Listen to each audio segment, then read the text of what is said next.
Hi friends, HF deluxe back wheel play వస్తుందని మనకు చెప్పారు.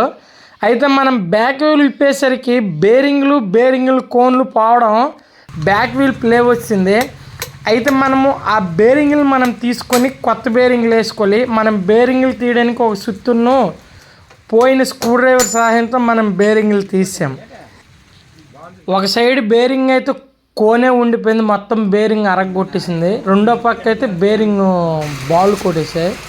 కొత్త బేరింగ్లు వచ్చేసరికి లేట్ అయింది కాబట్టి కొత్త బేరింగ్లు మనం సిట్టింగ్ చేసుకున్నాం.